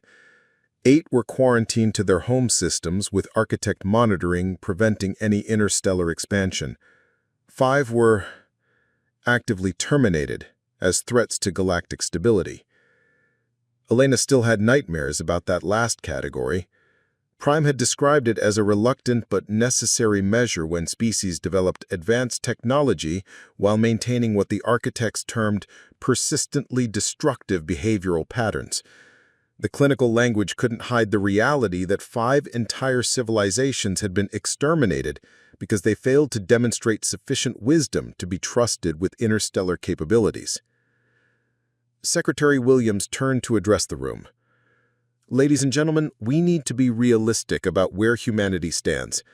Captain Vasquez has provided us with the most comprehensive intelligence that we're likely to get. The question now is what we do with that information." Elena looked around the room at the faces of people who had become her colleagues and sometimes friends over the past 6 months. Dr. Martinez from NASA, who had dedicated his life to searching for signs of extraterrestrial intelligence, only to discover that the aliens had been watching humanity for decades. Ambassador Kumar from India, who had been trying to convince the UN Security Council to establish unified protocols for alien contact before he learned that first contact had already occurred in a Colorado field with a damaged helicopter pilot as humanity's spokesman. The most challenging aspect of her new role hadn't been the technical demands or even the enormous responsibility. It had been watching these brilliant, dedicated people struggle with the same existential questions that kept Elena awake at night. How do you prove an entire species is worthy of survival? How do you demonstrate wisdom and cooperation when human history was dominated by warfare and competition? How do you convince alien judges that humanity deserved a place in the galactic community when humans themselves often questioned whether their species would survive its own destructive tendencies? Prime has indicated that the evaluation period could extend for another 18 months, Elena continued, returning to her briefing notes. They're particularly interested in how humanity responds to global challenges that require international cooperation. Climate change, pandemic response, resource management, conflict resolution, all areas where they're looking for evidence that we can work together effectively. Elena thought about the changes she'd witnessed over the past 6 months. The knowledge that humanity was under evaluation by an alien intelligence had produced some encouraging developments. International cooperation on climate change had accelerated dramatically, with nations suddenly willing to make sacrifices that had seemed impossible before first contact. Military spending had declined as governments realized that conventional weapons were useless against truly advanced threats. Scientific collaboration had increased as researchers understood that humanity's best hope lay in rapid technological and social advancement. But there had been negative developments as well. Some religious groups had declared the aliens to be demons sent to test human faith. Several nations had attempted to develop new weapons specifically designed to counter alien technology, despite repeated demonstrations that such efforts were futile. Most concerning to Elena was the rise of xenophobic movements that viewed any cooperation with alien intelligence as a betrayal of human independence. "Captain," Ambassador Kumar said, "in your conversations with Prime, have you gotten any sense of what specifically concerns them about human behavior?" Elena sighed, consulting notes from conversations she often wished she could forget. "They're concerned about our tendency toward zero-sum thinking, the assumption that one group's success requires another group's failure. They've observed that humans often escalate conflicts even when cooperation would benefit all parties involved. They're also troubled by our short-term decision-making, particularly regarding environmental issues and resource management." Elena paused, remembering Prime's analysis of human psychology that had been both fascinating and deeply unsettling. The alien intelligence understood human nature with clinical precision, recognizing patterns of behavior that humans themselves often failed to acknowledge. "Prime told me that successful species learn to view cooperation as a survival strategy rather than a luxury. They develop what Prime calls expanded identity circles, the ability to extend concern and empathy beyond their immediate family or social group to include their entire species and eventually other intelligent life." Dr. Chen made notes on her tablet. That aligns with evolutionary psychology research on altruism and cooperation. Have the architects provided any guidance on how species typically develop these expanded identity circles? Elena shook her head. "They're very careful not to provide specific guidance. Prime has repeatedly stated that the evaluation must reflect humanity's authentic development, not our ability to perform for alien observers. They want to see genuine change, not superficial compliance." Elena remembered her frustration with this aspect of the evaluation process. It would have been so much easier if the architects had simply provided a checklist of requirements for admission to the Galactic Cooperative. Instead, they expected humanity to independently develop the wisdom and maturity necessary for interstellar civilization, using their observation and evaluation as motivation rather than instruction. General Thompson stood and walked to the wall display showing a map of the world with architect observation posts marked in blue. "Captain, what's your assessment of our chances? Based on your interactions with Prime and your observations of human behavior over the past 6 months, do you think we'll pass their evaluation?" Elena had been dreading this question for months, knowing that her assessment would influence policy decisions at the highest levels of government. She thought about her conversations with Prime, about the alien intelligence's clinical analysis of human strengths and weaknesses, She thought about the positive changes she'd witnessed, nations cooperating on previously intractable problems, people around the world expressing unprecedented interest in global rather than local issues, scientific and cultural exchanges that would have been impossible before first contact. But she also thought about the ongoing conflicts, the political leaders who had attempted to exploit alien contact for domestic advantage, the groups that had responded to the greatest challenge in human history with fear and aggression rather than wisdom and cooperation. "I think we're at a tipping point," Elena said carefully. "Humanity is capable of passing the evaluation, but it's not guaranteed. We've demonstrated remarkable adaptability and cooperation when faced with an existential threat. The question is whether these changes represent genuine evolution in human consciousness or just temporary responses to external pressure." Elena walked to the window, looking out at the Colorado landscape where alien observation posts had become as familiar as radio towers. Prime mentioned something interesting last week. They said that species evaluations often reveal not just what a civilization is, but what it's becoming. The most successful species are those that use the evaluation period as a catalyst for genuine transformation. Secretary Williams joined Elena at the window. "And your sense is that we're transforming?" Elena thought about Mrs. Chen, who had become an advocate for international cooperation and one of the most effective community organizers Elena had ever met. She thought about Sarah, now 7 years old and part of a generation that took alien contact for granted, who spoke matter-of-factly about the need for humans to be good neighbors in space.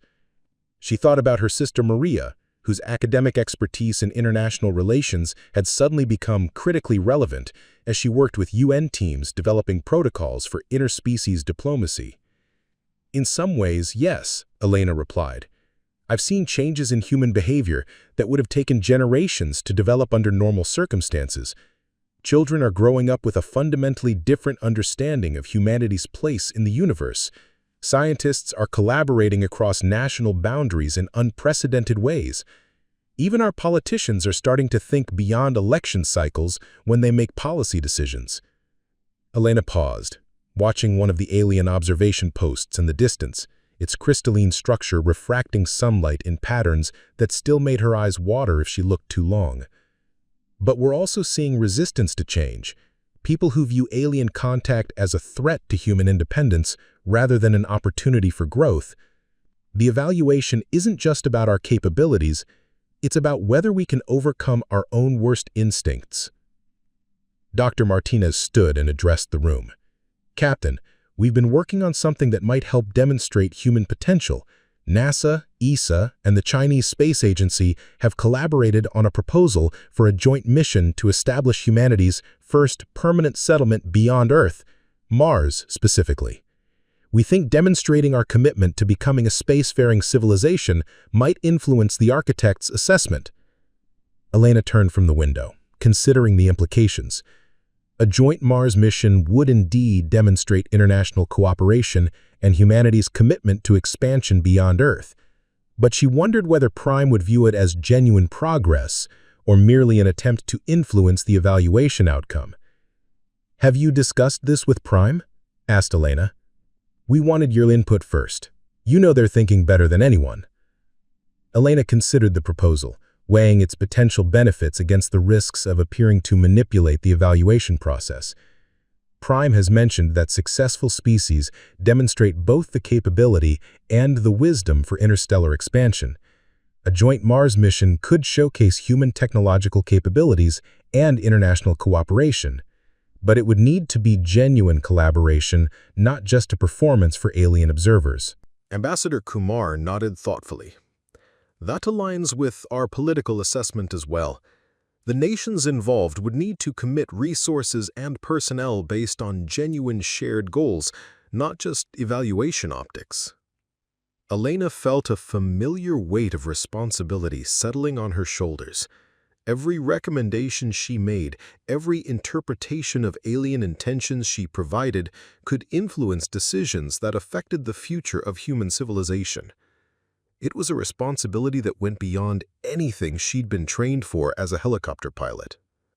"I'll discuss it with Prime, Elena said. But I want to emphasize something important. The architects aren't just evaluating our current capabilities, they're assessing our potential for continued growth and development. They want to see evidence that humanity can continue evolving, continue developing wisdom and cooperation, even after the immediate pressure of evaluation ends. General Thompson returned to his seat. Speaking of continued development, what's the status of the other observation posts? Are we getting consistent assessments across different regions and cultures? Elena consulted her global briefing files, data compiled from architect observation posts on 6 continents. The assessments are generally consistent, but there are regional variations that concern me. The European posts report high levels of international cooperation and environmental policy coordination. The African posts are impressed with community-level cooperation and resource sharing despite challenging economic conditions. The Asian posts note rapid technological advancement and large-scale collaborative projects. Elena paused, reviewing the more troubling reports. However, several posts have noted concerning trends: persistent armed conflicts, resistance to international cooperation from some national governments, and what the architects term regressive identity politics, the tendency for some groups to respond to global challenges by becoming more insular rather than more cooperative. Secretary Williams frowned. Are these regional variations significant enough to affect the overall evaluation? Unknown, Elena admitted. Prime has indicated that the evaluation considers humanity as a whole rather than judging individual nations or regions, but they're definitely tracking regional variations as indicators of overall human potential. Elena thought about her recent conversations with architect observers from different posts, each providing perspectives on human behavior from their specific regions. The observer from the Australian post had expressed fascination with Aboriginal concepts of long-term environmental stewardship. The observer from the Scandinavian post had noted the effectiveness of consensus-based decision-making in small, homogeneous populations. The Brazilian post had been intrigued by the emergence of international indigenous rights movements. But there had been troubling reports as well. The observer from Eastern Europe had documented the persistence of ethnic conflicts despite the global imperative for cooperation. The observer from North America had noted concerning levels of political polarization that seemed to resist even the unifying pressure of alien evaluation. The observation from the Middle East had reported on the complexity of religious responses to extraterrestrial contact, ranging from theological acceptance to violent rejection. The diversity of human responses might actually be an asset, Dr. Chen suggested. The architects are evaluating a species, not a monolithic culture. Our ability to maintain cultural diversity while developing global cooperation could be viewed as a strength. Elena nodded, remembering Prime's comments about the importance of diversity in successful spacefaring civilizations. Prime has mentioned that the most successful species in the galactic cooperative maintain what they call unity of purpose with diversity of expression. They want to see global cooperation without cultural homogeneity. Elena looked around the briefing room at the international team that had become her working family over the past 6 months. Despite representing different nations, cultures, and perspectives, they had developed genuine collaborative relationships focused on humanity's common future. It was a microcosm of what the architects hoped to see in human civilization as a whole. There's something else, Elena said, deciding to share information she'd been keeping confidential until now. Prime has indicated that the evaluation period might be extended beyond the original timeline. They're seeing changes in human behavior that they want to observe over a longer period to determine if they're sustainable. Secretary Williams leaned forward. Extended how long? Potentially several more years. Prime mentioned that some species require decades to demonstrate genuine transformation. The architects prefer longer observation periods to shorter ones. They'd rather be certain about a species' development than make premature judgments. Elena could see the mixed reactions around the room. Extended evaluation meant more time to demonstrate human potential, but it also meant living indefinitely under alien observation, with humanity's future hanging in the balance. General Thompson asked the question Elena knew was coming. "Captain, in your professional assessment, what do we need to focus on to improve our chances during an extended evaluation period?" Elena had been thinking about this question for months, analyzing her conversations with Prime and studying the behavioral patterns that the architects seemed to value in successful species. "Three areas," she said. "First, we need to demonstrate that our recent improvements in international cooperation are sustainable, not just responses to the immediate threat of evaluation. Second, we need to show continued progress on long-term challenges like climate change and resource management that require decades of sustained effort. Third, we need to prove that we can extend our capacity for empathy and cooperation beyond our own species." Elena paused, considering how to explain the third point. Prime has indicated that successful species eventually developed what they call interspecies empathy, the ability to genuinely care about the welfare of other intelligent beings, even those very different from themselves. It's apparently a crucial capability for participating in a multi-species galactic community.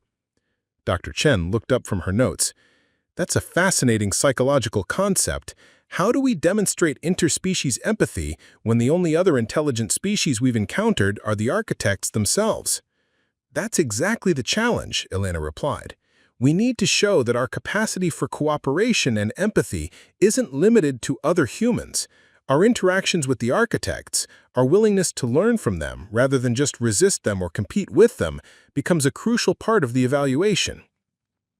Elena thought about her own relationship with Prime, which had evolved from formal diplomatic exchanges into something approaching friendship, if friendship was possible between such different forms of intelligence. She had learned to appreciate Prime's clinical precision and vast knowledge, while Prime seemed to have developed something like respect for Elena's judgment and integrity. "This brings me to a final point," Elena said, preparing to share the most significant development from her recent conversations with Prime. "The architects have invited a small group of humans to visit one of their orbital facilities. It would be humanity's first opportunity to see architect civilization directly, to understand their society and technology beyond these observation posts." The briefing room erupted in excited conversation as the implications of this announcement sunk in. Elena had known that her revelation would provoke strong reactions, but she was still surprised by the intensity of the response. Secretary Williams called for order. "Captain, what are the parameters of this invitation?" Elena consulted her secure notes, reviewing the details Prime had provided during their most recent conversation. "A small group, no more than 12 individuals. The visit would last approximately 1 week by Earth time. Participants would observe architect society, technology, and governance structures. They would also meet representatives of other species in the Galactic Cooperative." Elena paused, knowing that her next words would transform the lives of everyone selected. "Prime has specifically requested that I be part of the delegation, given my role as primary liaison. The selection of other participants would be left to human leadership, but Prime has suggested including representatives from different disciplines, science, diplomacy, military, and what they term cultural leadership." General Thompson stood and began pacing, a habit Elena had noticed whenever he was processing complex strategic information. This could be the most significant development since first contact. The intelligence value alone would be enormous. Ambassador Kumar raised a concern that Elena had been expecting. "What guarantees do we have for the safety and return of the delegation? We'd be completely dependent on architect protection and goodwill." Elena had asked Prime the same question and received an answer that was both reassuring and sobering. Prime has stated that harming diplomatic representatives would violate fundamental principles of the Galactic Cooperative. However, they also made it clear that the invitation represents a significant gesture of trust that reflects their positive assessment of human potential. Elena looked around the room, seeing the mixture of excitement and apprehension on every face. The invitation to visit an architect facility represented humanity's greatest opportunity to understand their judges and demonstrate their worthiness for galactic citizenship. It also represented an enormous risk, placing humanity's most valuable representatives completely at the mercy of an alien intelligence whose true intentions remained unknown. "When do they want an answer?" Secretary Williams asked. "Within 30 days," Elena replied. "Prime has indicated that the visit would take place during what they call a cooperative assembly, a gathering of representatives from all member species. It would be humanity's introduction to the larger galactic community." Elena felt the weight of the moment, understanding that the decision about this invitation would likely determine not just the outcome of the evaluation, but the entire future of human-alien relations. In her optimistic moments, she imagined returning from the architect facility with knowledge and technology that would transform human civilization. In her darkest fears, she wondered whether the delegation would return at all, or whether they would bring back news that humanity had already been judged and found wanting. "I recommend we accept the invitation," Elena said, surprising herself with the firmness of her decision. "It represents our best opportunity to understand what the architects truly value and to demonstrate that humanity is ready for the responsibility of galactic citizenship." Elena thought about Mrs. Chen and Sarah, about her parents in Albuquerque, about her sister Maria and all the people who were counting on her to help navigate humanity through its greatest challenge. She thought about the morning 6 months ago when she'd been folding laundry and living a quiet military life, never imagining that she would become the person responsible for representing humanity to an alien intelligence that held the power to determine her species' future. The briefing room fell silent as everyone processed the magnitude of the decision before them. Elena looked out the window at the alien observation post, its crystalline structure catching the afternoon sunlight and refracting it into patterns that still seemed impossible according to human understanding of physics and engineering. In 30 days, she might be traveling to an alien facility to meet representatives of civilizations that had been exploring space for thousands of years. In 30 days, humanity might take its first step toward joining a community of intelligent species that spanned the galaxy.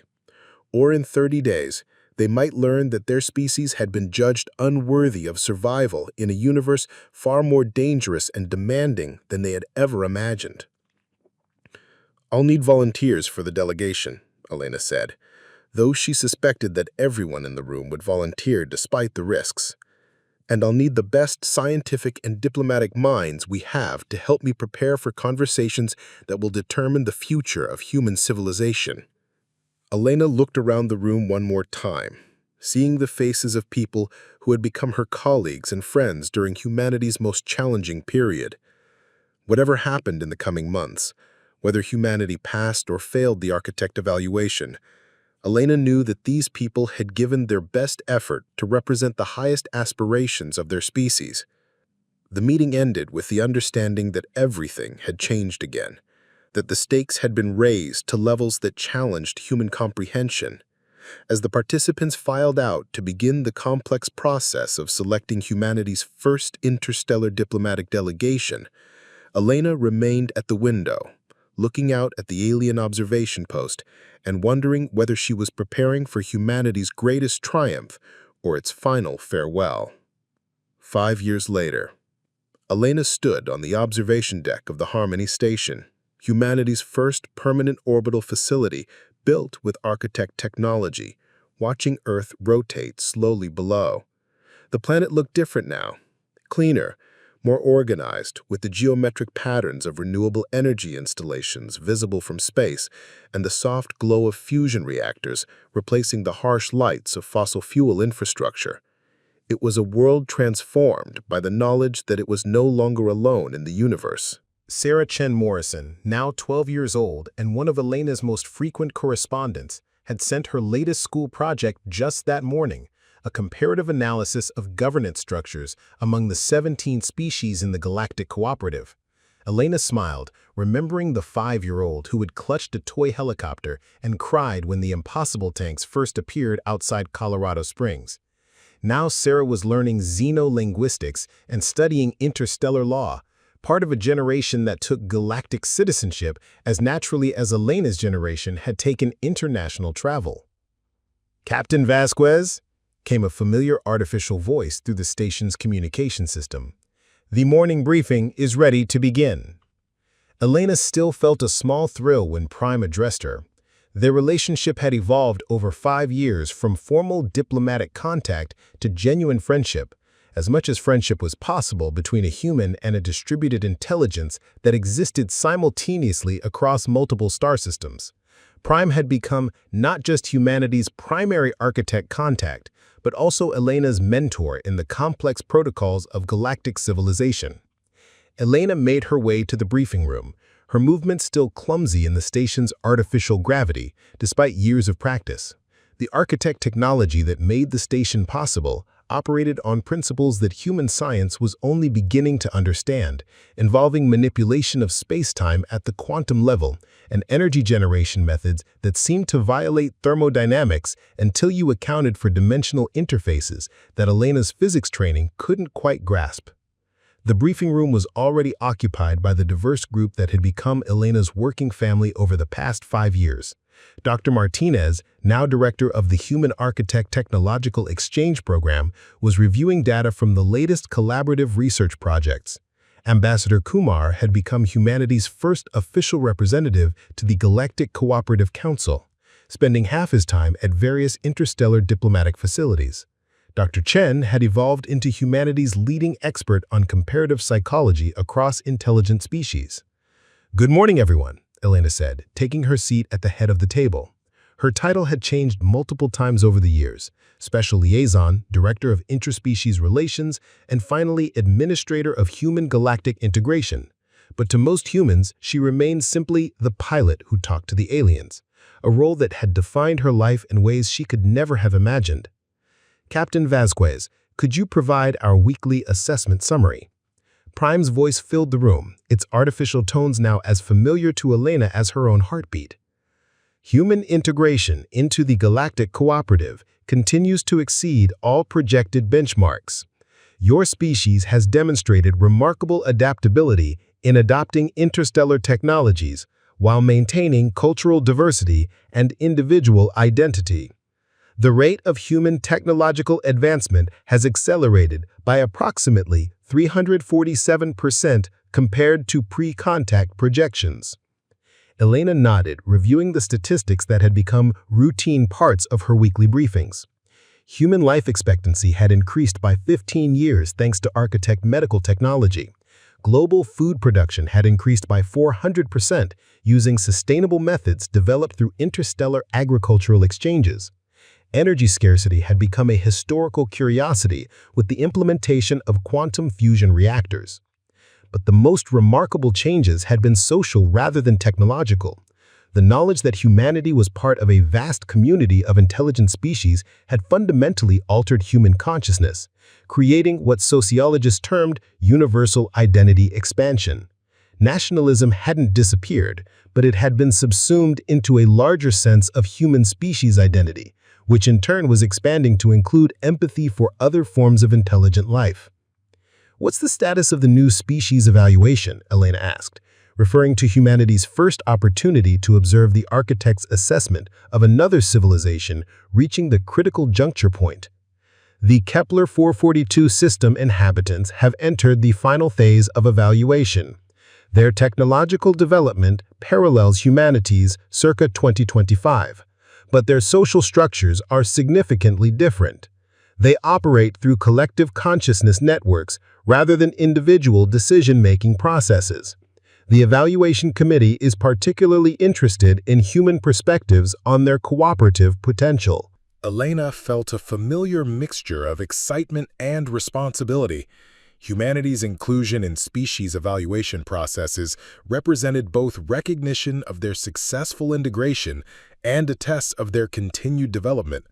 The architects wanted to see whether humans could apply the wisdom they'd gained through their own evaluation to help assess other species. Dr. Martinez looked up from his tablet. Elena, we've received preliminary data from the Kepler-442 system that might interest you. Their military technology is actually more advanced than Earth's was at first contact, but they've never developed individual combat vehicles. Everything is designed for collective operation. Elena considered the implications. Her own first contact experience had been fundamentally shaped by her role as an individual pilot making individual decisions under extreme pressure. A species that operated through collective consciousness might respond very differently to the architect's evaluation methods. "Have they attempted to attack the architect's observation forces?" Elena asked. "No," Prime replied. "Their response has been to form what they term a global consideration collective dedicated to understanding our presence and intentions. They appear to view our evaluation as an opportunity for species-wide contemplation rather than a military threat." Elena smiled, remembering her own very different first response to impossible alien technology. Her decision to cease military engagement and attempt communication had apparently been the right choice, but it had been an individual decision made under extreme stress.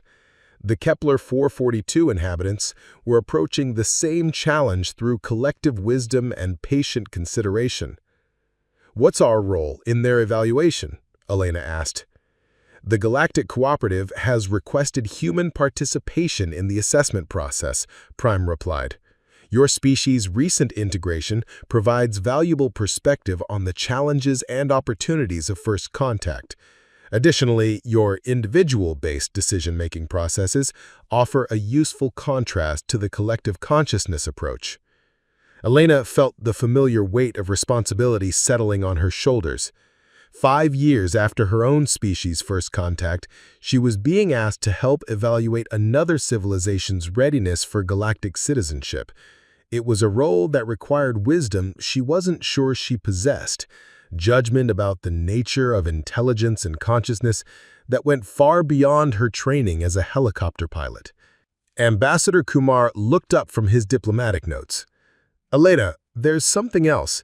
The Cooperative Council has formally invited humanity to establish permanent representation at the galactic capital. They're offering us full member status rather than the probationary membership we've had since passing our evaluation." Elena felt a surge of pride and accomplishment that was tempered by awareness of the responsibility that came with full galactic citizenship. Humanity had not just survived its evaluation, it had excelled, demonstrating the kind of rapid adaptation and wisdom that the architects valued in member species. "What are the requirements for full membership?" Elena asked. "Primarily, continued demonstration of interspecies empathy and cooperative behavior.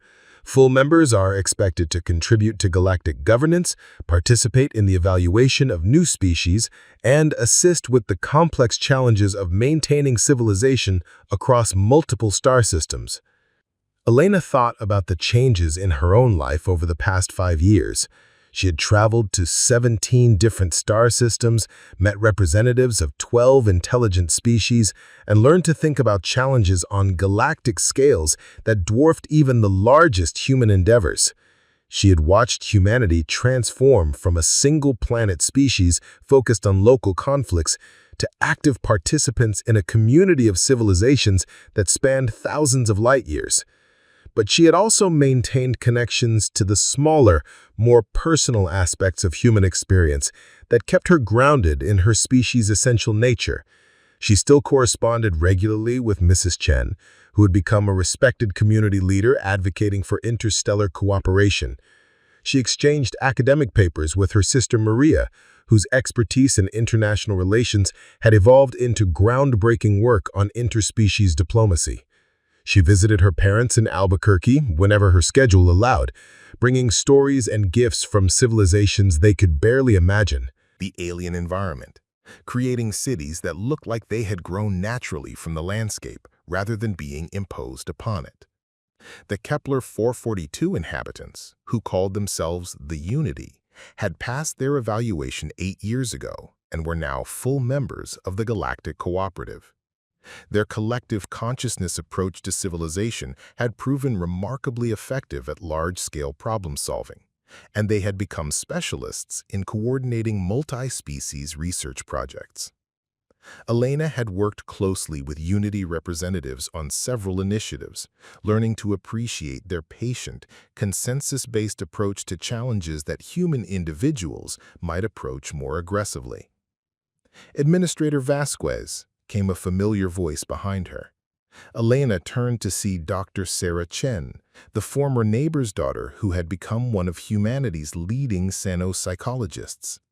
At 22, Sarah moved through the alien landscape with the easy confidence of someone who had grown up knowing that the universe was full of intelligent life. Administrator Vasquez came a familiar voice behind her. Elena turned to see Dr. Sarah Chen, the former neighbor's daughter who had become one of humanity's leading xenopsychologists.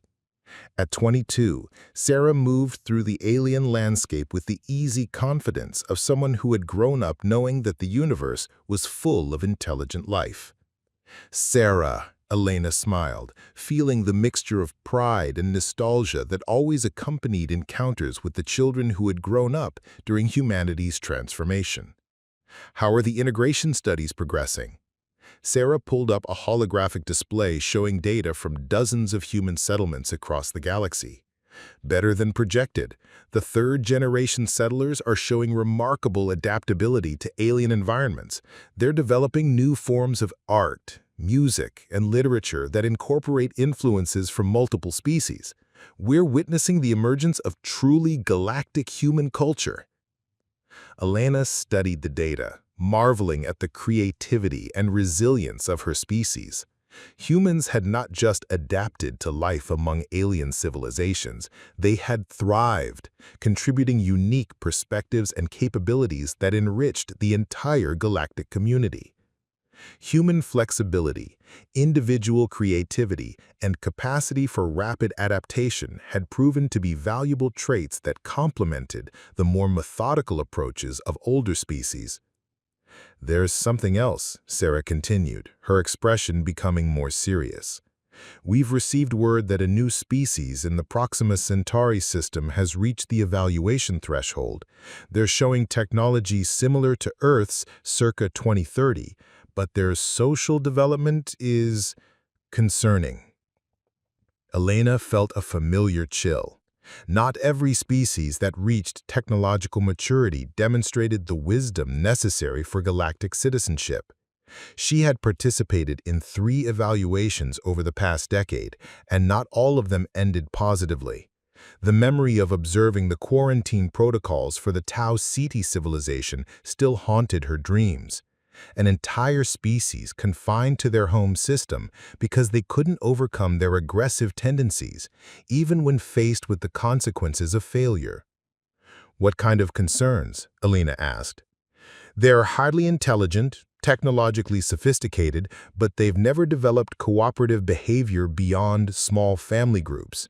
Their entire civilization is based on competitive resource acquisition and territorial dominance. They're currently engaged in what appears to be a planet-wide war using weapons that could destroy their biosphere. Elena sighed, recognizing the pattern. Species that developed advanced technology while maintaining primitive social structures posed the greatest challenges for architect evaluators. They had the capability to become interstellar civilizations, but lacked the wisdom to use that capability responsibly. Have they been contacted yet? First contact is scheduled for next month, Sarah replied. The Cooperative Council has requested human participation in the initial evaluation team. Your first contact experience and knowledge of military psychology are the preferred choice for primary liaison. Elena looked out at the alien landscape, thinking about the circular nature of her life's journey. 15 years after her own first contact experience, she was being asked to serve as the alien intelligence making contact with another species facing the same existential challenge that humanity had confronted. She would be the voice delivering the same message that Prime had given her. Your species is being evaluated for galactic citizenship, and your future depends on demonstrating wisdom rather than aggression. 15 years later. Elena stood before the memorial to unknown species, a crystalline structure on Luna that commemorated the civilizations that had destroyed themselves before achieving interstellar capability. The memorial was a joint project of all galactic cooperative species, a reminder of the fragility of intelligence and the importance of the evaluation process that seemed harsh but was ultimately designed to prevent greater tragedies. At 72, Elena moved more slowly than she once had, but her mind remained sharp and her sense of purpose undimmed. She had overseen first contact procedures with 11 species, witnessed 6 successful integrations into the galactic community, and participated in the difficult decisions that had led to the quarantine or containment of 3 others. Each evaluation had taught her something new about the nature of intelligence, consciousness, and the delicate balance between individual creativity and collective wisdom. The latest addition to the memorial represented her greatest failure, the Vega Prime civilization that had chosen to destroy itself rather than accept architect guidance. Elena had spent 3 years working with vegan representatives, trying to help them understand that cooperation was a survival strategy rather than a sign of weakness. In the end, their cultural commitment to individual dominance had proven stronger than their desire for species survival. "Elena," came a voice behind her. She turned to see Maria, now director of the Institute for Interspecies Studies and one of the galaxy's leading authorities on comparative civilization development. Even in her 60s, Maria retained the academic intensity that had driven her to become humanity's foremost expert on the social dynamics of technological species. "The Memorial Committee wants to add a new section," Maria said, approaching with the careful movements of someone who had spent too many years in low-gravity environments. "A commemoration of the species that succeeded, a balance to the tragedy of those that failed." Elena nodded, considering the proposal.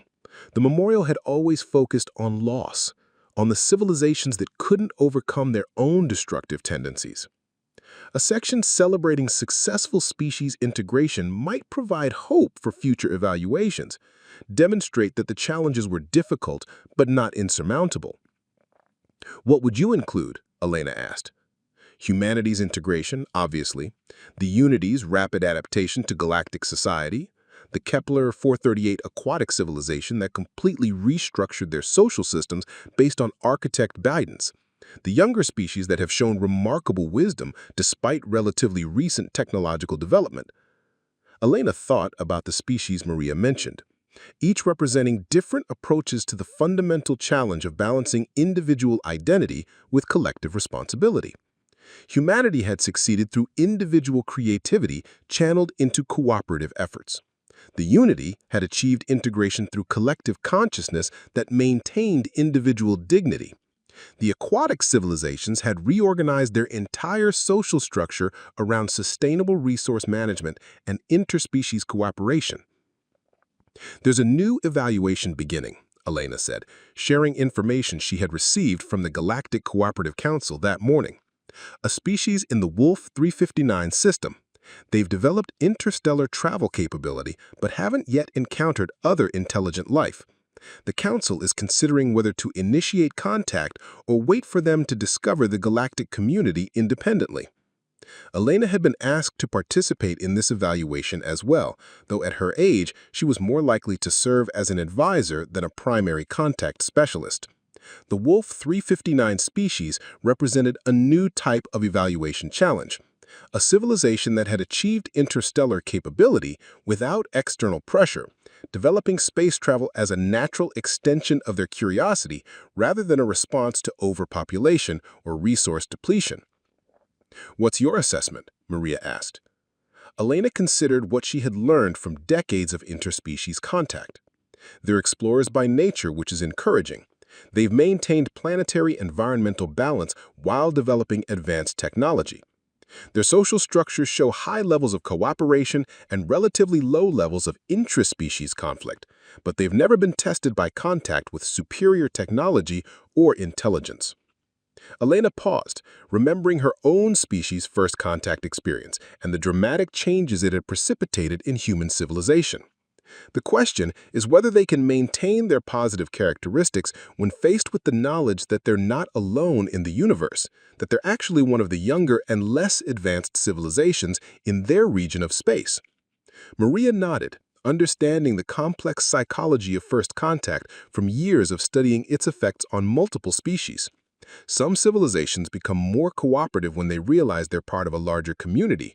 Others become more aggressive, viewing other species as competition or threats. Elena looked up at the memorial's central spire, a column of light that extended toward the stars and changed color based on transmissions from active civilizations throughout the galaxy.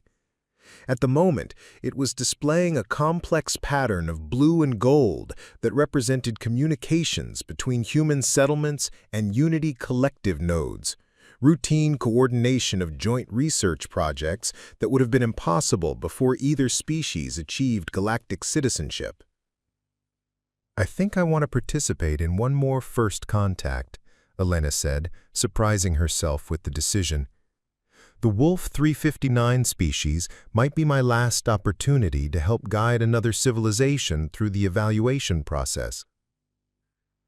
Elena thought about her journey from helicopter pilot to interstellar diplomat, from someone who folded laundry on quiet Tuesday mornings to someone who helped determine the fate of entire civilizations.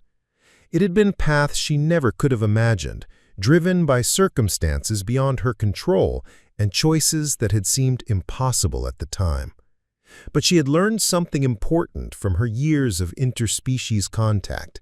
Intelligence was precious, consciousness was fragile, and the universe was vast enough to accommodate many different approaches to the fundamental challenges of existence. The evaluation process wasn't about forcing species to conform to a single model of civilization. It was about ensuring that they had developed sufficient wisdom to contribute positively to the galactic community. 25 years later. Elena sat in her study at the Elena Vasquez Institute for First Contact Studies, reviewing applications from the latest class of diplomatic candidates. At 82, she moved with the careful deliberation of advanced age, but her mind remained clear and her passion for interspecies understanding undiminished. The Institute, established by the Galactic Cooperative to train contact specialists from multiple species, had become one of the most prestigious educational facilities in human space. Through her window, Elena could see Earth in the distance, its surface now dotted with the geometric patterns of architect-designed cities that blended seamlessly with restored natural environments. The planet that had once seemed so large and significant now appeared as one small world among thousands in humanity's expanding interstellar civilization. A soft chime announced an incoming communication from Prime, whose distributed intelligence now spanned dozens of star systems and served as one of the senior administrators of the Galactic Cooperative. Their friendship had endured for more than 2 decades, evolving as Elena aged and Prime's consciousness expanded to encompass ever larger regions of space. "Elena," Prime's familiar artificial voice filled her study, "I have news that I believe will interest you. The Wolf 359 species has successfully completed their evaluation period. They will be offered full membership in the Galactic Cooperative." Elena felt a surge of satisfaction and pride. The Wolf 359 evaluation had been her final active first contact assignment, and she had spent 3 years working with their representatives to help them understand the responsibilities and opportunities of galactic citizenship. Their success represented not just another species joining the galactic community, but validation of the evaluation methods that Elena had helped develop over decades of interspecies contact. "What made the difference?" Elena asked, though she suspected she knew the answer. Their natural curiosity and willingness to learn from other species' experiences. They studied humanity's integration process extensively, learning from both your successes and your mistakes. They also developed innovative approaches to collective decision-making that impressed the evaluation committee. Elena smiled, remembering her conversations with the Wolf 359 delegates. They had approached the evaluation process with scientific rigor and genuine humility, eager to learn from species that had successfully navigated the transition to galactic citizenship. Their questions were thoughtful, their cultural adaptations careful and deliberate, their commitment to peaceful cooperation authentic rather than performative. "How many species are we now?" Elena asked. 23 active members, with 4 more in various stages of evaluation. The galactic community has grown substantially since your first contact experience. Your species has become one of the most effective contributors to the evaluation and integration process. Elena thought about humanity's journey from a single-planet species obsessed with local conflicts to active participants in a community of civilizations that spanned thousands of star systems. The transformation had been more complete and more rapid than anyone could have predicted, driven by humanity's remarkable adaptability and capacity for growth.